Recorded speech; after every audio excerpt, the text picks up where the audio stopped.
Unfortunately, this cult that we've now left, this religion, this religious, organised, brainwashing cult we have left, has given us power and a voice to speak out. Yep. Like lions, we now roar. It's a preventative measure to stop people from joining this lot.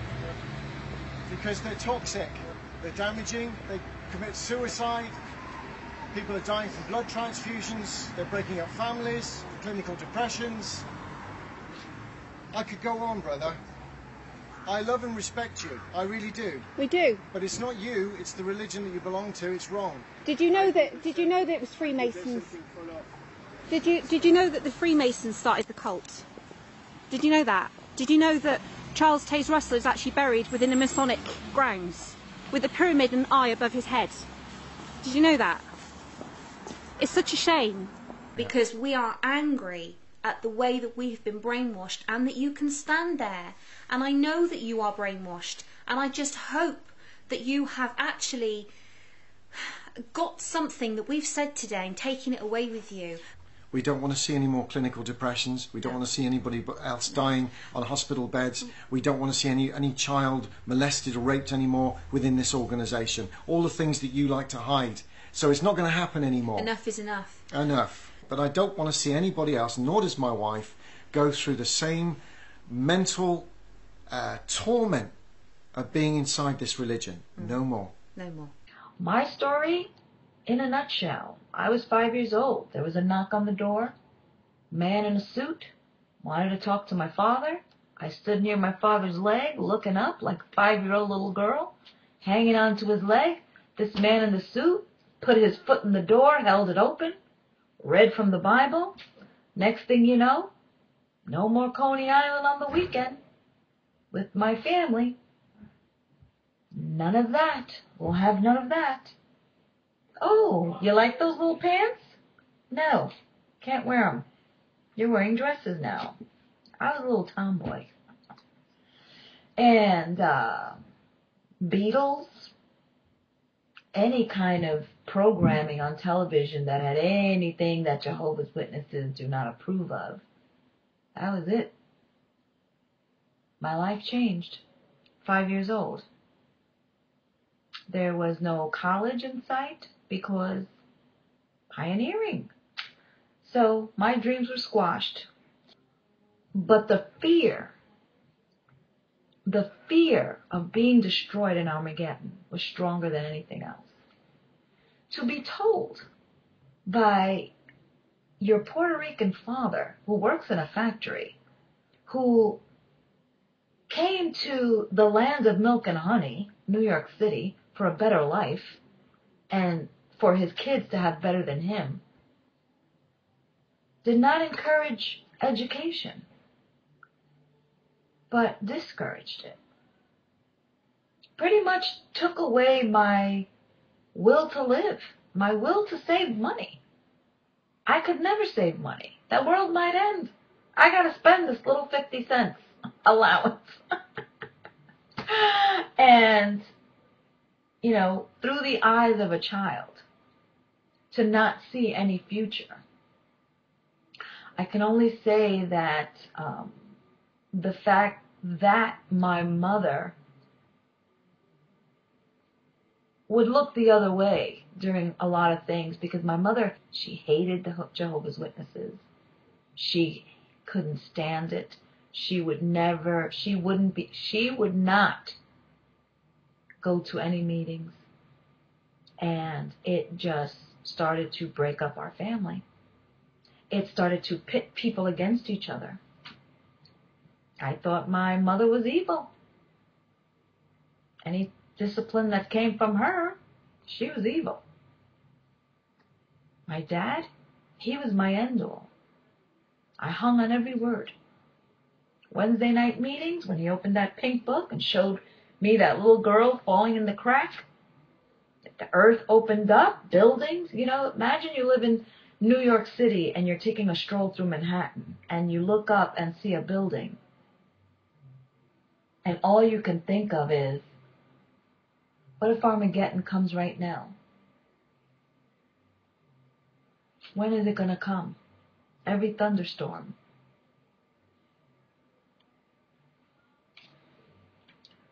a little bit about me.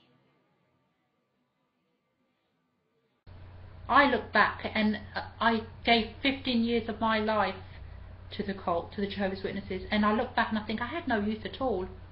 I spent best years of my life knocking on people's doors, selling them a lie. It damages, it divides families.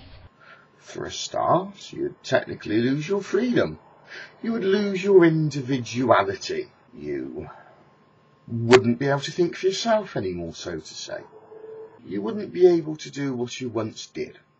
You're dictated to on what you can watch, what you can't watch, what is good, what is bad, who you can and who you can't talk to. Yes, who you can and cannot talk to. It's unbelievable.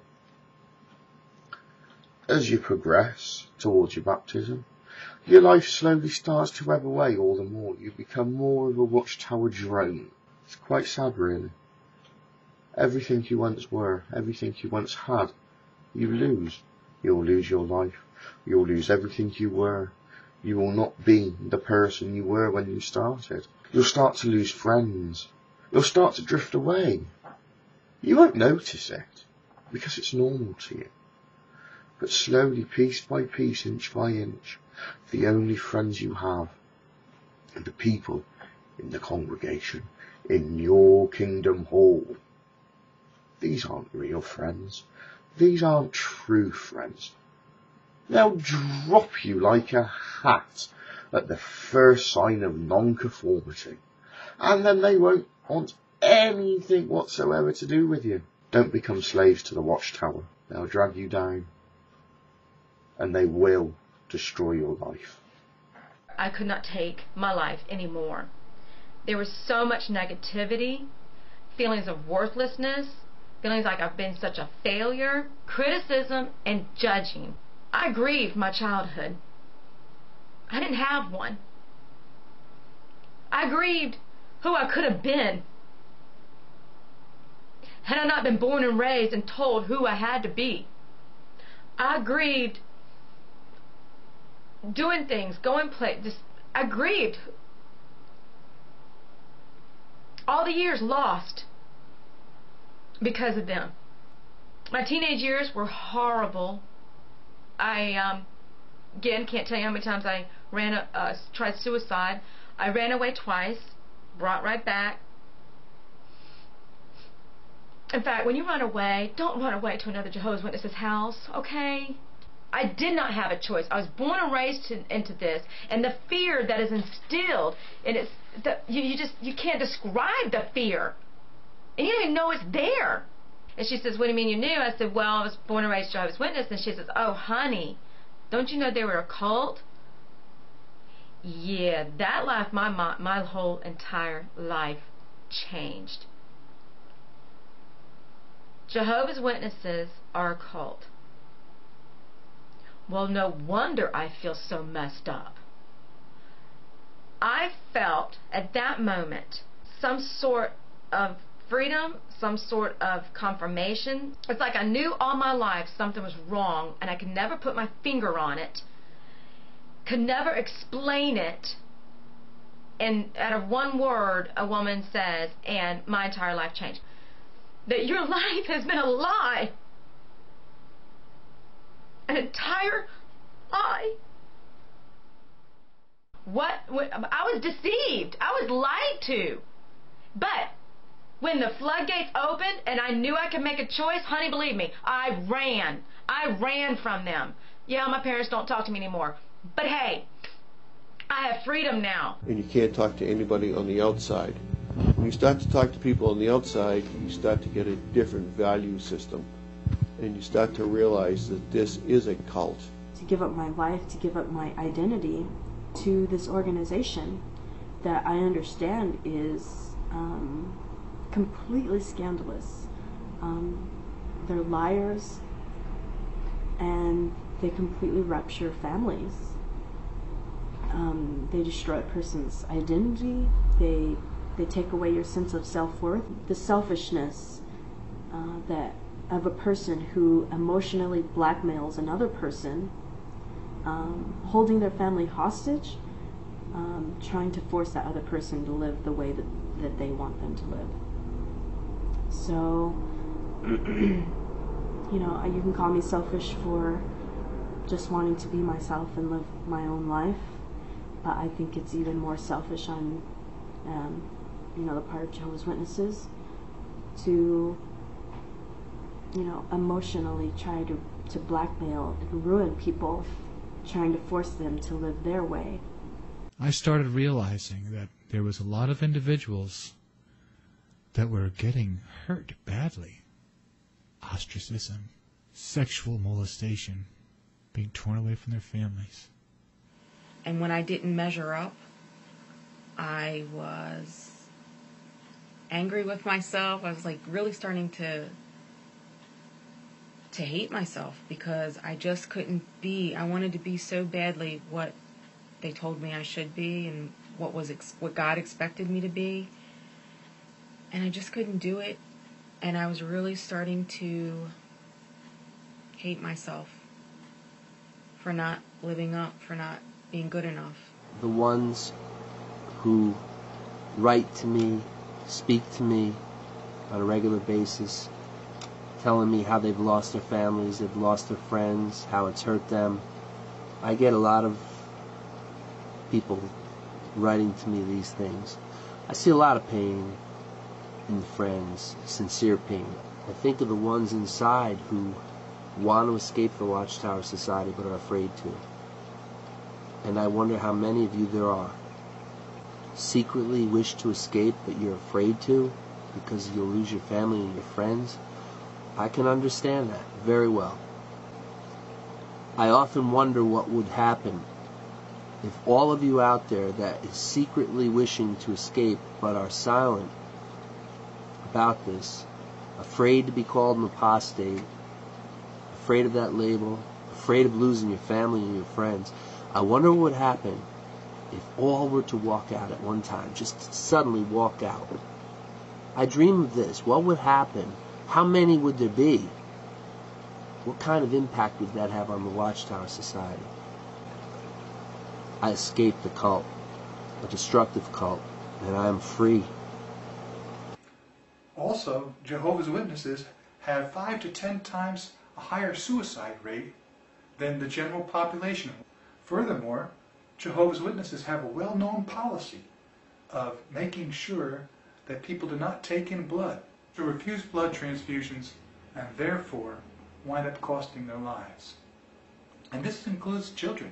You can check in the May 1994 edition of Awake magazine and see right on the cover they have pictures of all kinds of kids that had died from refusing blood transfusions. Of course, their parents were enforcing this idea upon them.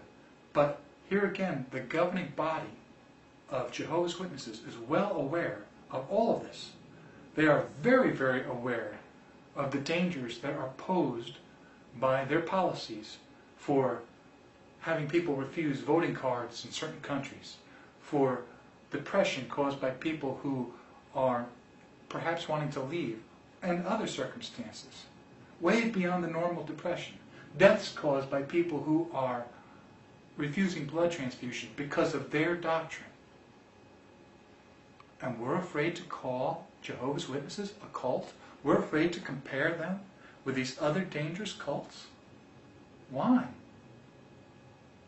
I mean, has it been that perhaps we're just comfortable where we're sitting all these years? If you're a former member of Jehovah's Witness, really, you should be thinking about how dangerous this cult is and how fortunate it was for you to be able to escape. But you can help prevent this by having society in itself recognize Jehovah's Witnesses as one of those religions that have the potential for being more dangerous than it already is. So what is our responsibility? And if you're thinking about becoming one of Jehovah's Witnesses, know this: you're getting involved in a cult. I will not rest until religions like Jehovah's Witnesses are known by the public to be the danger that they are. Many like myself are coming out and saying we need change. Something has to happen. The governments of the world have to recognize this is actually a very, very dangerous cult. It does break up families. It hurts people. It drives people to suicide. This has to stop. Something has to be done. Watch out for the WatchTower people. Be careful when they knock on your door. Don't be mean to them because they are brainwashed. So after all of this ongoing research, I kept trying to show my mother everything that I've been finding. And of course, she would be talking to Dad about it, and to put it short, my mom is in major denial, and that is the nicest way I can put it. They are scared to know the facts of everything, the truth of the so-called truth, and that is, in all honesty, the truth. They are frightened to know the facts of their past history and their religion and all the cover-ups and what they've swept under the carpet. Was the fact that so early on they teach you not to research the religion and look at the internet, the books, the publications, their past literature, and I began to really understand why they're so fearful and why they're so adamant about you not doing the research. Because when you look around the Kingdom Hall and you see Sister so-and-so and you see Brother so-and-so and you know the pioneers, the ministerial servants, the elders, the people at Bethel, the district overseer, these are the exact same people that you're looking at right in front of you that stepped out of the organization. They have walked away. They're not the boogeyman. They're not monsters. They're not devil worshippers. They're people who looked at the men in charge of this religion and calling themselves the governing body and came to understand the same things that I did. That this is not the channel that God's using, because you have to reason. Would God tell you, I want you to look at this, read this, follow this, and then say, never mind, I want you to follow only half of this, and I'm going to change the other half of it, and we're going to do it this way. And then down the line, scratch that. Actually, let's go back to the beginning. And then, no, wait, we're going to change this entirely and just do something different. We're going to put a doctrine and have people follow it, and if they don't, they get disfellowshipped and break their families apart and tear their children's lives apart and cause such heartache because they didn't follow our doctrine.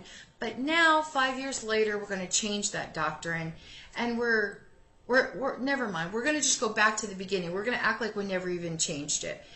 And I know you said, that you've had a difficulty even going out of your house. Yeah. And I know that would be very difficult for you. But Very just traumatic. let you know, you are not alone.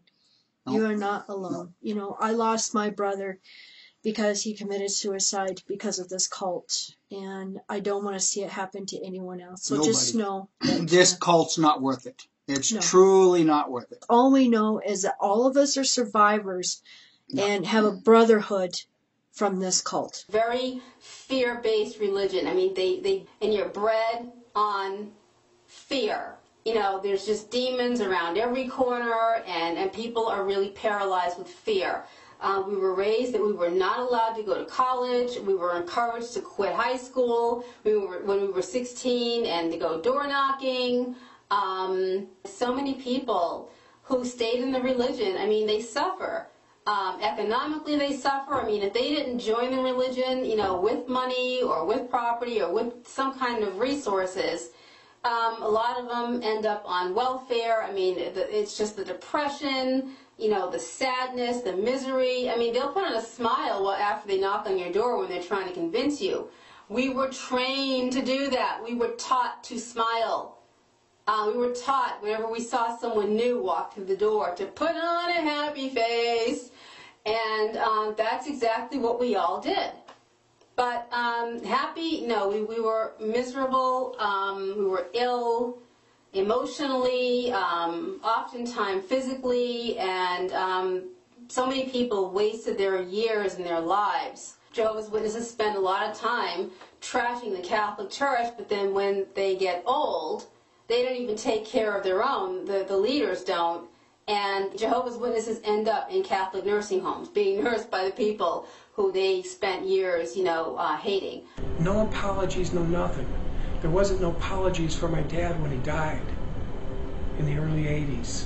He died of shame and fear. He couldn't even get up off the floor. He allowed himself to get 500 pounds. He was so depressed. Jehovah only wants your best, he was told. If you're not giving your best in Jehovah's, it's not acceptable. Well, my dad didn't think he did his best because he worked out of town. And all of us boys sort of went wayward. And so he died. He died of shame. My mother is still in the mental ward today. Fearful that Jehovah's going to kill her. That's what she said the last time I saw her. Jehovah's going to kill me. Jehovah's going to kill me. It's a terrible thing. So I just want to tell you, if you know somebody studying with Jehovah's Witnesses, you better check it out. You better talk to that person. You better tell them to go to the internet and do some research about that organization. Look at some of the castles those anointed brothers lived in at the time of the Depression. While the world and people were sleeping on buses and stuff, they had mansions they were living in, those higher up brothers, so to speak. People don't know this. They're told not to look at the internet. They're told not to look at anything on there. It's poison. They don't have it at all. One of the reasons why we all know that there's this sort of endemic problem with alcohol within the religion is because it's a way of pacifying and relieving and offsetting the depression that many of them feel and the rut that they're in and the cycle that they're in, because they can't get out of it. They're trapped within it. So, in the privacy of their own homes, they drink. And who can blame them? Yeah. Because it's an just escapism it's for them. a way out. It's an escapism to try and fill that lack of pleasure in the rest of their life, because they're not allowed pleasurable things in the rest of their life because they're so suppressed within the organisation. So they cling on to anything that they can do, and I think that that's why, specifically with the younger generation, that drinking to excess is the one thing that they can do behind closed doors that seems to be an okay thing with the other brothers and sisters around them. Well, they're all this doing is the the same interesting thing. point, babe, is that the younger generations, and we know lots of them, drink to excess with each other, and that's a very good point, because it's acceptable. Yeah. It's okay to drink. If they were to suddenly get cigarettes out and start smoking, that would be an appalling thing to do. Yeah. And they would all be absolutely horrified at anybody doing that. But with the alcohol, it's a very different subject, and they're allowed to drink, and so therefore they drink, and they drink to excess. More often than not.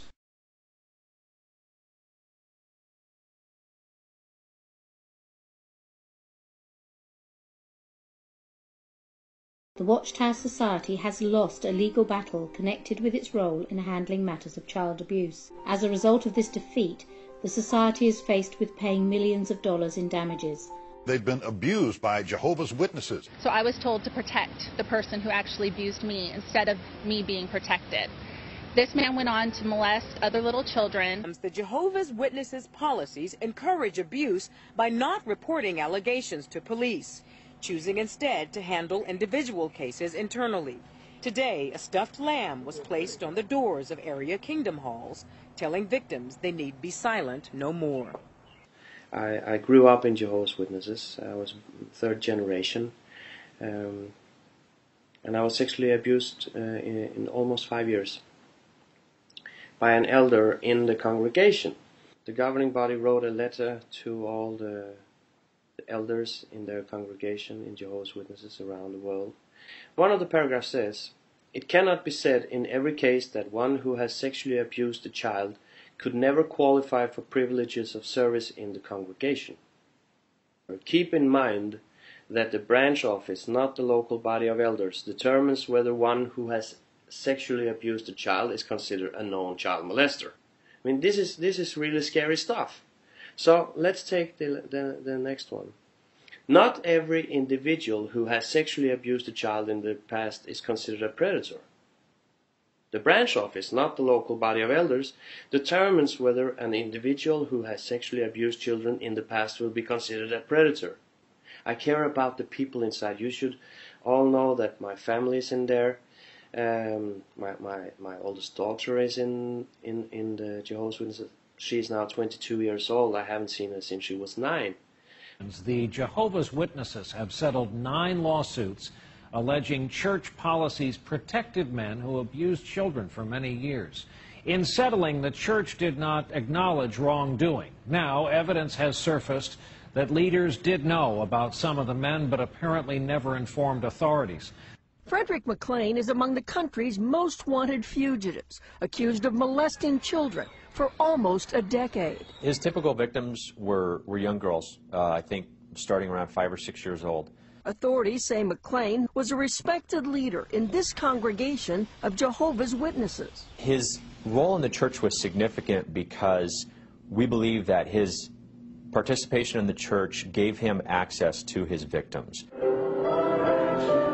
The Jehovah's Witnesses recently agreed to pay to settle a lawsuit that alleged the church knew or should have known McLean was a pedophile. One of 9 similar cases church headquarters settled without admitting wrongdoing. But internal church records now coming to light in those lawsuits show that the church knew for years that some prominent members were sexually abusing children and did little. Example, James Henderson. Documents showed the church knew he was abusing kids as early as the 1970s and stripped him of his leadership role for a while, but apparently never alerted police. He was finally arrested in 1994 and went to prison, having molested children for 2 decades. Another church leader, Alvin Hurd, confessed to the church in 1981 that he'd abused 3 children, ages 5, 9, and 11. But again, the church apparently never notified police. Hurd, now in prison, admits he molested other children until 2003. The policies and procedures enacted by Jehovah's Witnesses protect pedophiles rather than protect the children. Barbara Anderson, a former Jehovah's Witness, is an outspoken critic of the church on this issue. She says the church prefers to keep an abuser's confession confidential. They do not report child abuse to the authorities. The church declined to speak on camera.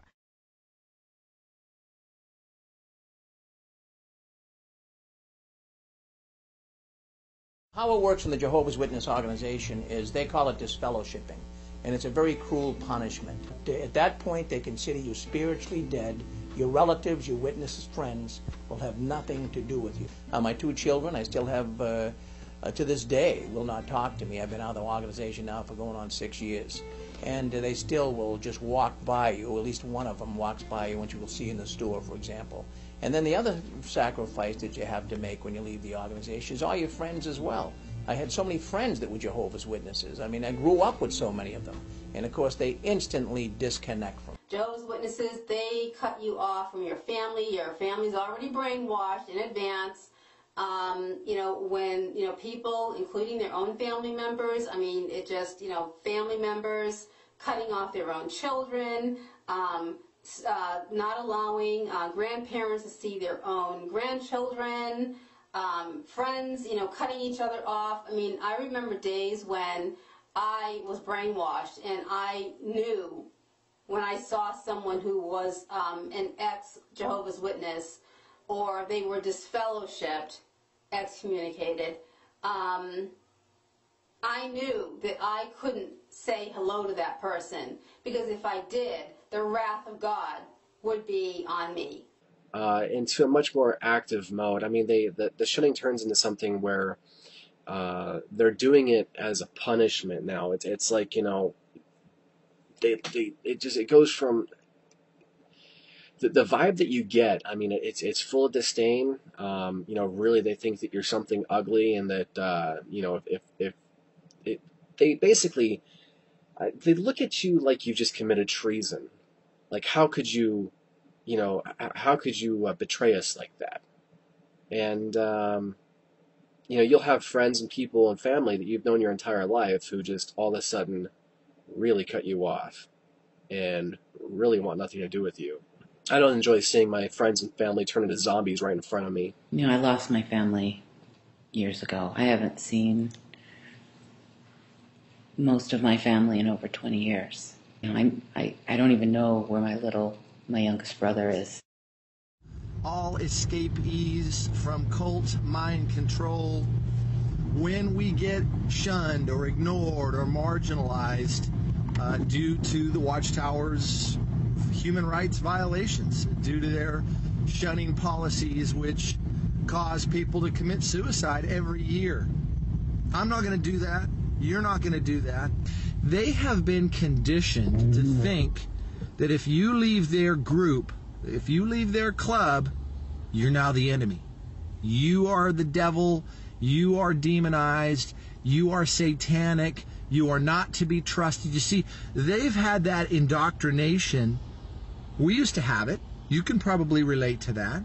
And so because of that, we want to cut them some slack. We want to say, okay, you know what? As an individual, this is probably a nice person.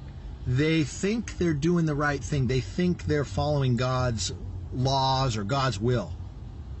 So I've been trying to work on that, not have animosity towards any individual witnesses that do that fake, walk right past me, pretend they don't see me. 20 years ago, I was initiated into a cult.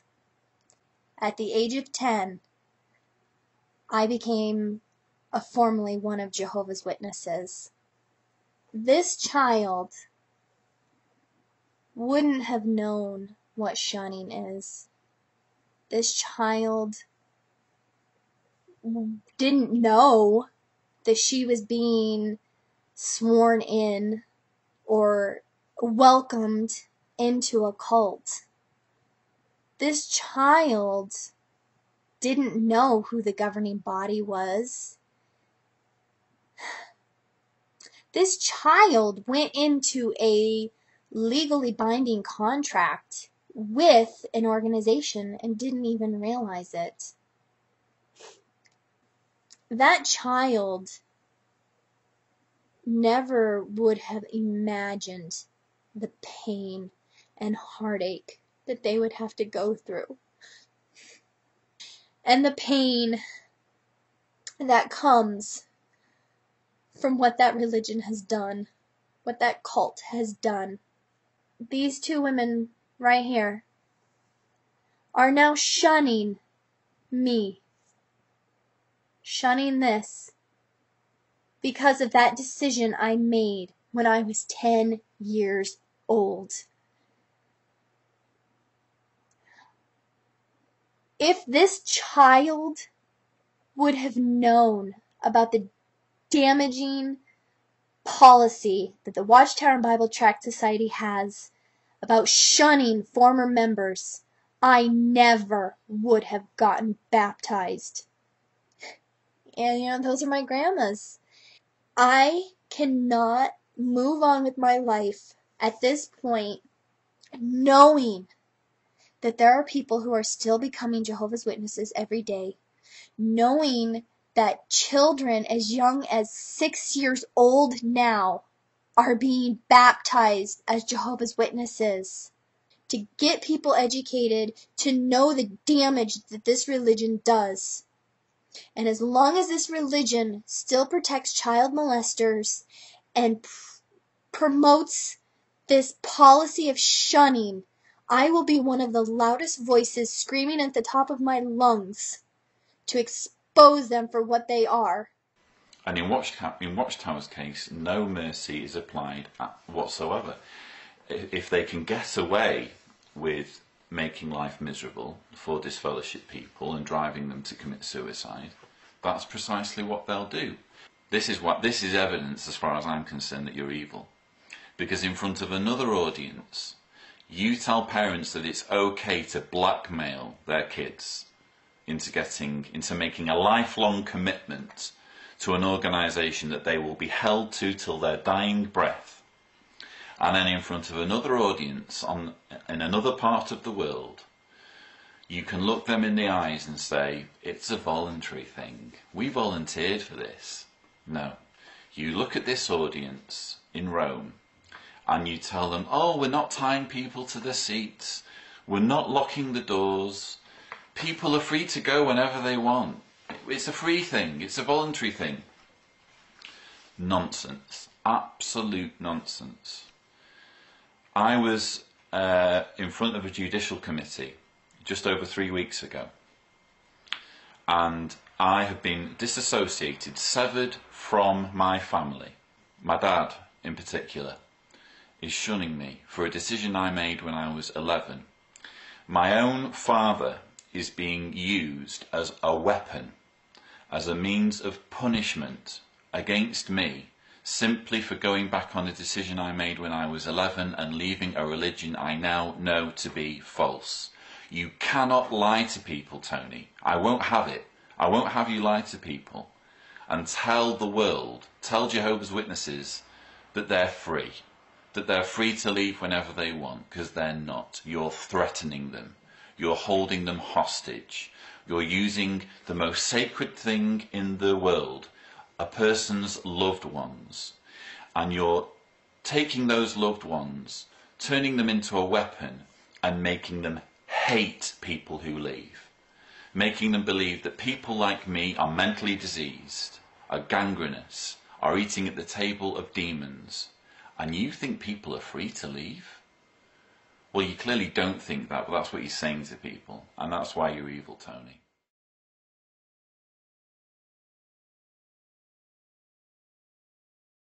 The February 15, 2012 WatchTower. Selma recalls a lesson she learned from a witness who studied with her. On one particular day, says Selma, I didn't want to have a Bible study. The night before, Steve had hit me as I tried to prove a point, and I was feeling sad and sorry for myself. After I told the sister what had happened and how I felt, she asked me to read 1 Corinthians 13, 4-7. As I did, I began to reason, Steve never does any of these loving things for me. But the sister made me think differently by asking, how many of those acts of love do you show towards your husband? My answer was none, for he is so difficult to live with. The sister softly said, Selma, who is trying to be a Christian here, you or Steve? Realizing that I needed to adjust my thinking, I prayed to Jehovah to help me be more loving towards Steve. Slowly, things started to change. After 17 years, Steve accepted the truth. This is the kind of bullshit that kept me in my abusive relationship.